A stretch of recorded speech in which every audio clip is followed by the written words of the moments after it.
What's up, everybody? Welcome back to Core 4 Sports. My name is Jacob, and this is the NBA Week 1 Rundown. While many NBA storylines have made themselves present during the first week of the season, none may be more clear than the Nets. KD and Kyrie experiment in Brooklyn is certainly off to a hot start with a 2-1 record with impressive wins over the Celtics and the Warriors. KD has returned from his Achilles injury that he suffered 2 years ago during the NBA Finals at near peak form, and he's playing like the MVP he once was.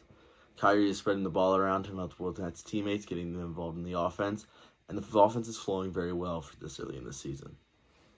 The James Harden saga drags on in Houston, with it being no secret that he wants out. He's expanded his trade list to include more teams than ever before. There's a rumor that the Celtics are trying to get a trade package together for him. This week, there was a rumor that he got into a fight with a teammate during practice, and he broke COVID rules, leading to the Thunder Rockets game on the 23rd getting postponed.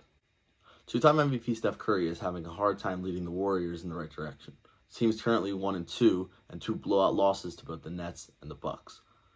James Wiseman has showed promise at center, but Steph will need more help if he wants to try to drag this Warrior team to the playoffs. The news of Klay Thompson missing the entire season with the Achilles tear is devastating news for the Warriors, who look like they can desperately need Klay's talents. Steph Curry will have to up his game and play at the MVP level that he did during his first 2 MVP seasons if he wants to drag the Warriors back to the playoffs. The injury bug is also plaguing the Warriors, with Marquise Chris fracturing his ankle and being out for an extended period of time. The Russell Westbrook experiment in DC is not off to a hot start. The team is currently 0-3, despite Westbrook driving 18 points, 13 rebounds, and 13.5 assists. However, it has not translated into so much success on the court. Him and Beal seem to be playing well together, but it's not translating any wins.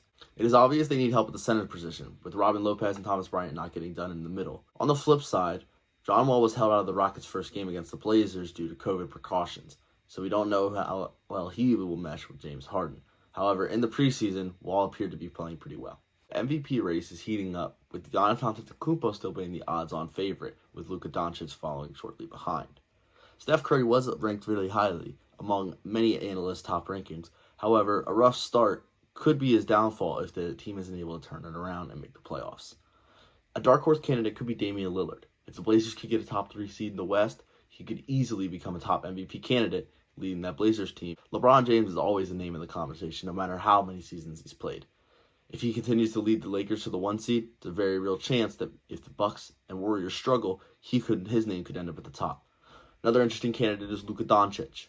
If the Mavericks are able to make the playoffs and make a deep playoffs run, without having another superstar on the team, he could cement himself in the top 5 of the NBA and chase that MVP that he so desperately wants, especially if the Warriors continue to struggle. That's all for this week's NBA Rundown. Make sure to like and subscribe down below, and let me know in the comments who you think the MVP is going to be of this season. Make sure to come back next week for next week's NBA Rundown. I'm Jacob from Core 4 Sports, signing off.